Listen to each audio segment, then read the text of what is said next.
Thank you, Mr. Chairman, sir. Sir, I stand to oppose this bill very strongly for it infringes upon the basic structure of doctrine by crushing the federalism which is the soul of Indian democracy. Sir, this attempt of this government is yet another a strike on federalism. It is unwarranted, untenable, it is undemocratic, unjustifiable, unfederal, and unconstitutional. Sir, why I am saying all these things? Unwarranted. Sir, after 1991, when the Delhi was granted special status, BJP came to power.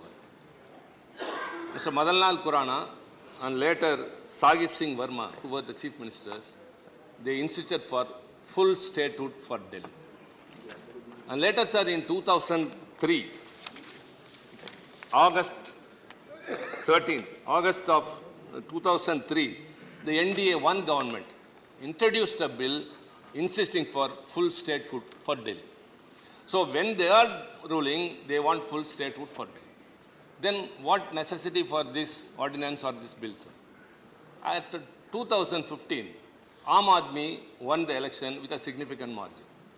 Immediately after that, the union government issued a notification that services will come under the control of the union government. And that sparked a legal battle, sir, which lasted for 8 years.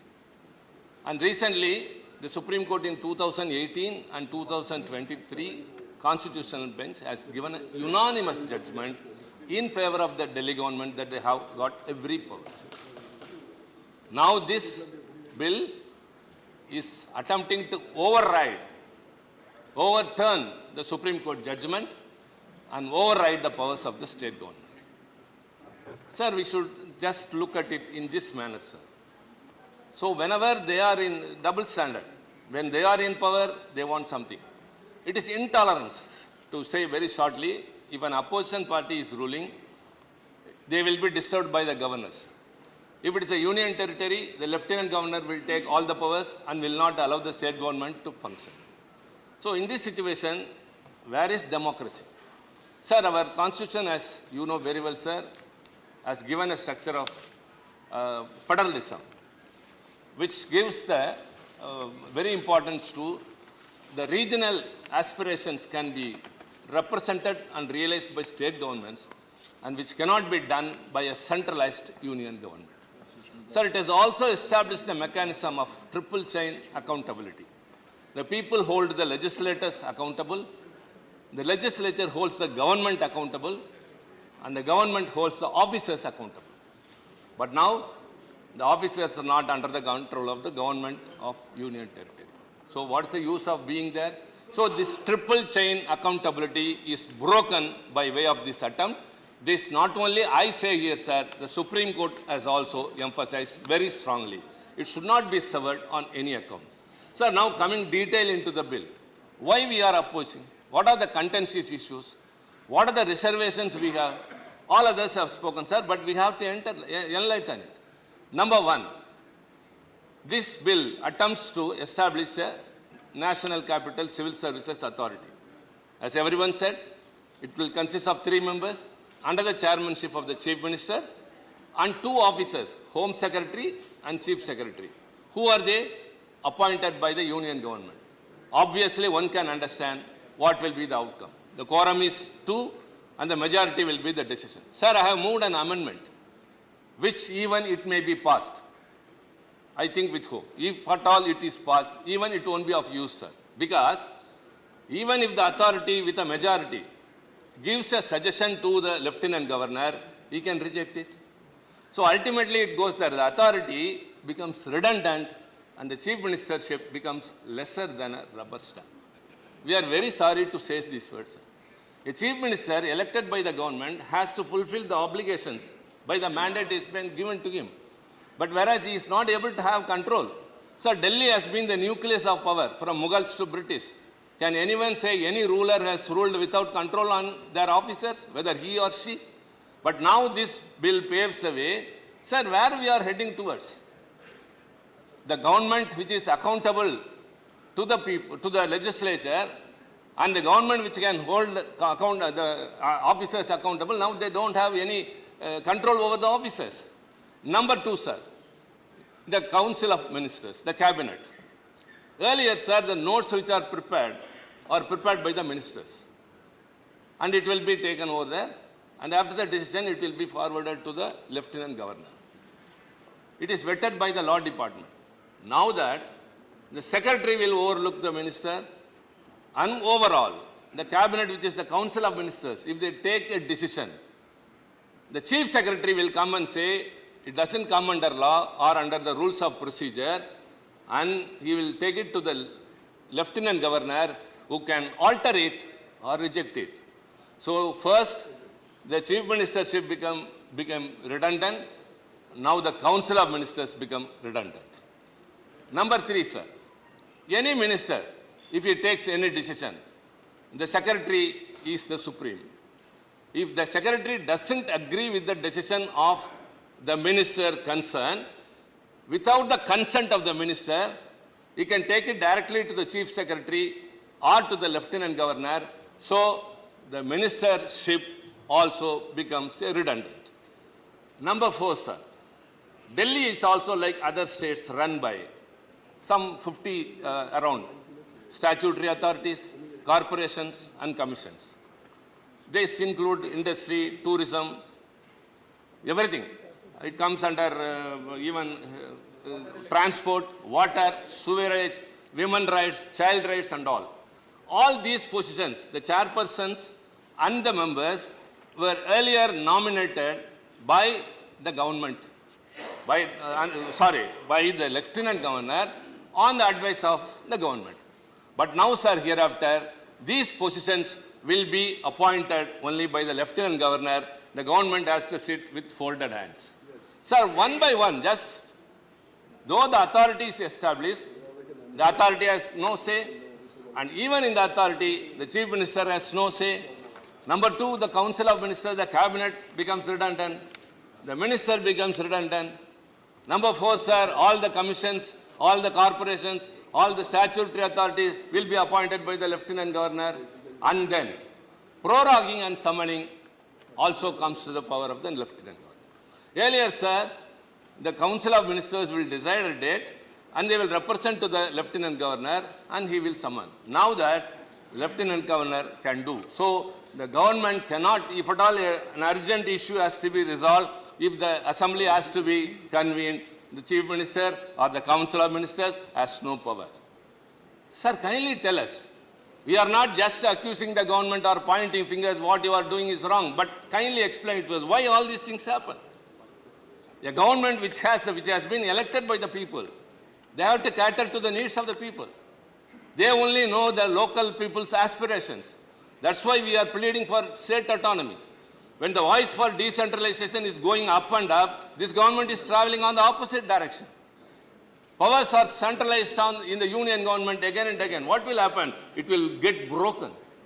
Sir, India, which is known for federalism, sir, everything is under threat now. Secularism is under threat now. Especially, sir, we are very much concerned that this bill again strikes at the very root of federalism. Sir, let me quote Dr. Baba Saheb Ambedkar. Ambedkar, in November 4, 1948, this bill disregards the constitutional morality. That's what I'm trying to drive at. Dr. Ambedkar on November 4th, 1948 in the Constituent Assembly, quote, while everybody recognizes the diffusion of constitutional morality for the peaceful working of a democratic constitution, there are two things interconnected with it, which are not, unfortunately, generally recognized. One is that the form of administration has a connection with the form of the Constitution.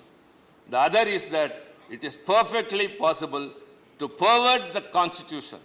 Sir, underscore. The other is that it is perfectly possible to pervert the Constitution without changing its form by merely changing the form of administration and to make it inconsistent and opposed to the spirit of the Constitution. Sir, it is not a statement by Tiruchi Siva. It is Dr. Ambedkar in the Constituent Assembly.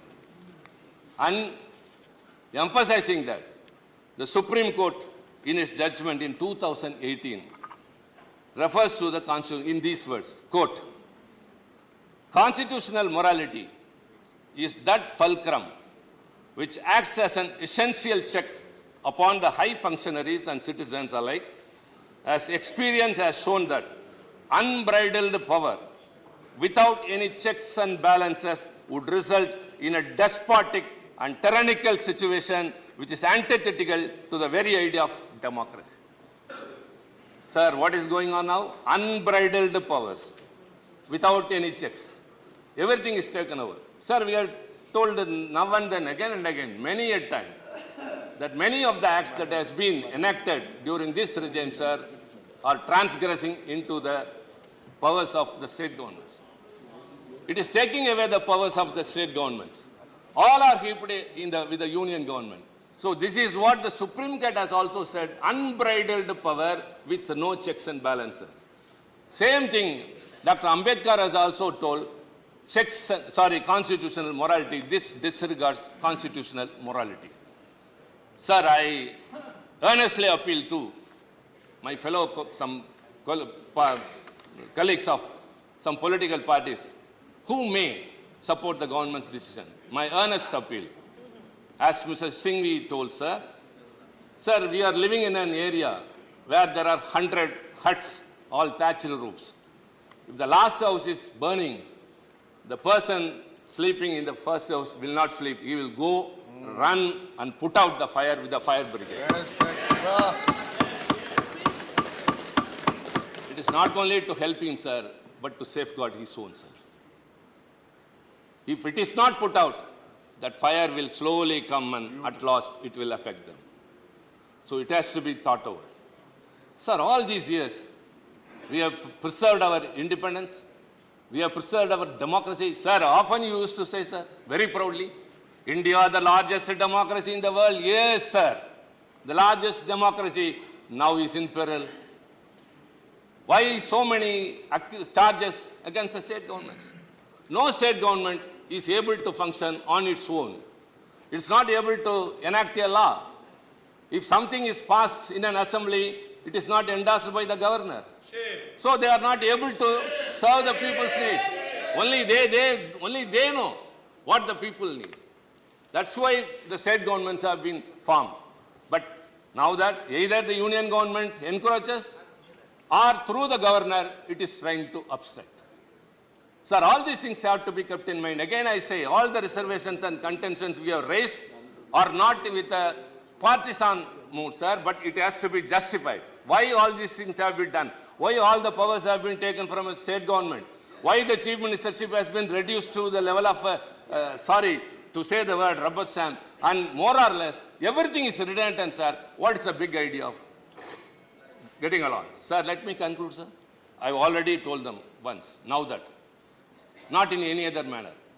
In the democratic process, one day they will be out of power. And every day they will be lamenting and regretting for all those laws they have enacted. It is not far behind, sir. 2024, the India Alliance will win. We will be there. And, sir, we will restore Delhi its autonomy. Thank you very much. Let me go on. Don't be too quick. It is not too quick for me.